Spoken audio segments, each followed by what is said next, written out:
আসসালামু আলাইকুম। মামুরজোরের পক্ষ থেকে আমি সাইফ আপনাদের সবাইকে স্বাগত জানাচ্ছি আমাদের এবারের ওয়ার্ডপ্রেস থিম কাস্টমাইজেশন সেশনের আজকের পর্বে। গত পর্বে আমরা হোম পেজ সেটিংসের ভিতরে যেই অপশনগুলো রয়েছে সেগুলো নিয়ে আলোচনা করেছিলাম এবং হোম পেজে আমরা যেই সেকশনগুলো রাখবো সেগুলো কাস্টমাইজ দেখেছিলাম। তো আজকের পর্বে আমরা দেখব ব্রেড ক্রাম্ব সেটিংস। তো ব্রেড ক্রাম্ব দেখার আগে ব্রেড ক্রাম্বটা আসলে কি সেটা যদি আমরা একটু দেখে আসি। ওয়ার্ডপ্রেসের অফিসিয়াল ওয়েবসাইটটাতে কি ব্রেড ক্রাম্ব আছে? না, এটাতে ব্রেড ক্রাম্ব নাই। আমরা একটু এখানে অ্যানাবল করে দেখি যে আমাদের এখন সিঙ্গেল পোস্ট পেজে আছে, এখানে ব্রেড ক্রাম্বটা শো করে কিনা। হ্যাঁ, এই যে উপরে, একদম উপরে, অর্থাৎ টাইটেলের একটু উপরে এখানে ব্রেড ক্রাম্বটা শো করেছে।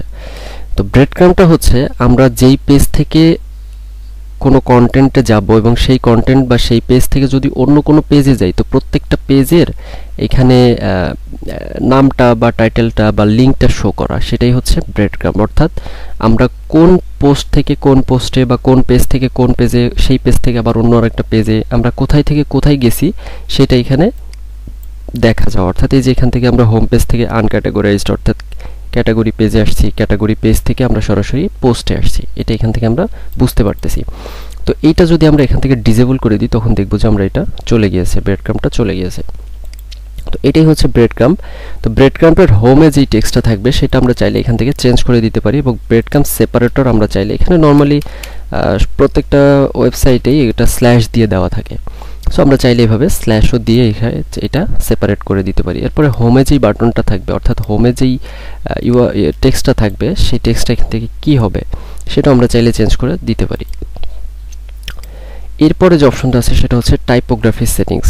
তো টাইপোগ্রাফি সেটিংসটা হচ্ছে অন্যান্য যে থিমগুলো আছে সেই থিম যদি আপনারা প্র্যাকটিস করেন তাহলে সেখানে দেখবেন যে টাইপোগ্রাফির ভিতরে এখানে ফন্টের অপশন আছে, সাথে ফন্টের ওয়েট কেমন হবে, ফন্ট হেডার ফন্ট কী হবে, বা হেডারের টেক্সট সাইজ কত হবে, ফন্ট সাইজ কত হবে, বা প্যারাগ্রাফের ফন্ট সাইজ কত হবে, এই জিনিসগুলো এখানে অনেক কিছু দেওয়া আছে। টেক্সট ট্রান্সফর্ম কী হবে এগুলো এখানে দেওয়া আছে। তো এখানে নর্মালি এটা যেহেতু ফ্রি থিম এখানে সব অপশন দেয়নি, এটা সিম্পলি ফন্ট সিলেক্ট করার অপশন রয়েছে। তো এখান থেকে যদি আমরা ফন্ট চেঞ্জ করে দিই তাহলে দেখব যে আমাদের ভিতরের ফন্টও চেঞ্জ হয়ে গিয়েছে। তো আগের ফন্টের থেকে এই ফন্টটা মোটামুটি ভালো লাগছে, যার জন্য এটা দিয়ে এটাই সেট করা থাক। এরপরে যে অপশন আছে সেটা হচ্ছে সোশ্যাল সেটিংস।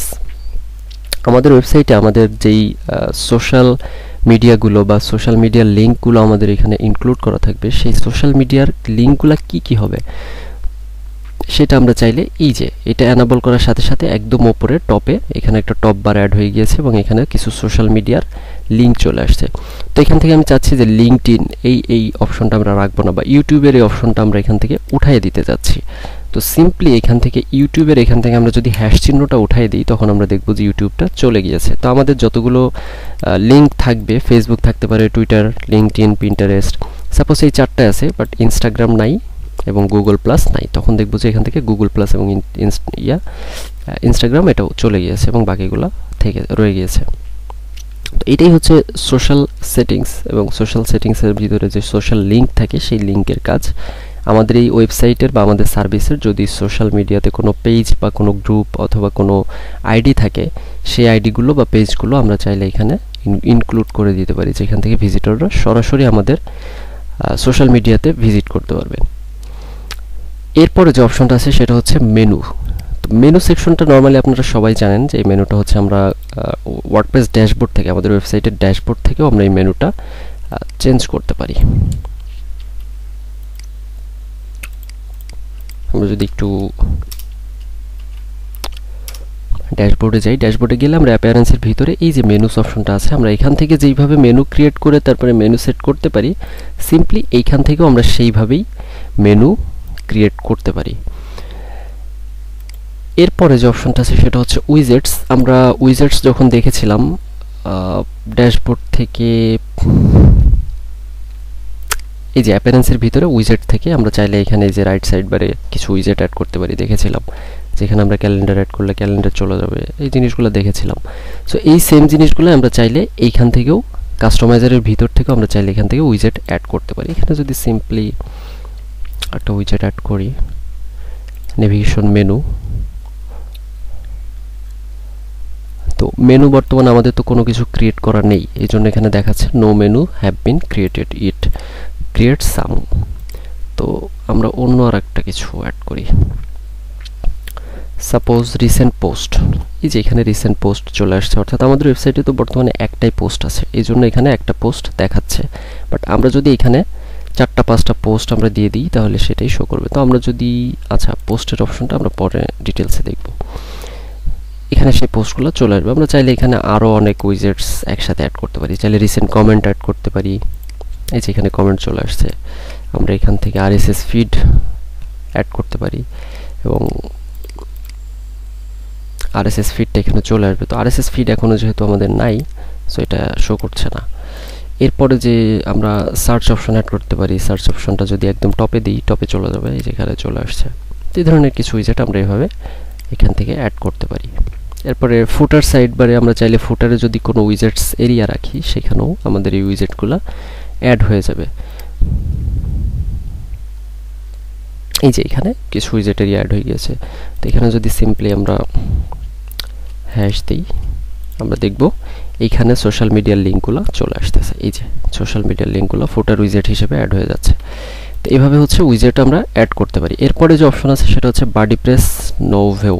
তো এটা হচ্ছে আমাদের এই থিমের কিছু না, আমাদের এইখানে একটা প্লাগইনস আর কি আমি ইনস্টল দিয়েছিলাম একটু কাজ করার জন্য ওয়ার্ডপ্রেস নামে। এইটা যদি সিম্পলি ডিঅ্যাক্টিভেট করে দিই তাহলে আমরা দেখব যে কাস্টমাইজার থেকে ওয়ার্ডপ্রেসের এই অপশনটাও চলে যাবে। এই যে ওয়ার্ডপ্রেসের ওই অপশনটা নাই। সো উইজেটসের ভিতরে তো আমরা দেখলাম। এরপরে আছে হচ্ছে এডিশনাল সিএসএস। এটার ভিতরে আমরা তো এডিশনাল মানে আমরা কাস্টম সিএসএস যেটা ইউজ করতে পারি সেটা হচ্ছে এটার ভিতরে, অর্থাৎ আমরা এই যে লোগোটা চেঞ্জ করেছিলাম, লোগোর যেই উইডটা, আমরা যদি এটা একটু ডিলিট করে দিই তাহলে দেখব যে লোগো অনেক বড় হয়ে গিয়েছে। আমরা লোগোটা এখান থেকে সাইজটা চেঞ্জ করেছিলাম। সো এটাই হচ্ছে কাস্টম সিএসএস। তো এটাই ছিল মূলত অ্যাপিয়ারেন্সের ভিতরে যে কাস্টমাইজ অপশন আছে সেটার কাজ। তো কাস্টমাইজের ভিতরে আমরা কিন্তু উইজেটস দেখেছি, আমরা মেনু দেখেছি, আমরা ব্যাকগ্রাউন্ড দেখেছি কিভাবে চেঞ্জ করতে পারি, আর থিম এডিটর নিয়ে আমরা তো আগেই ড্যাশবোর্ড অপশনে আলোচনা করেছিলাম। সো অ্যাপিয়ারেন্সের ভিতর থেকে আমরা সবগুলোই আলোচনা করেছি। সো আজকের পর্ব এই পর্যন্তই। আমরা বাকি পর্বে আরও যে অপশনগুলো আছে, আমরা প্লাগইনস কীভাবে ইনস্টল দিতে পারি, এরপরে আরও যে অপশনগুলো আছে সেগুলো নিয়ে আমরা ডিটেলসে আলোচনা করব। তো এই পর্যন্ত সবাইকে সাথে থাকার জন্য ধন্যবাদ।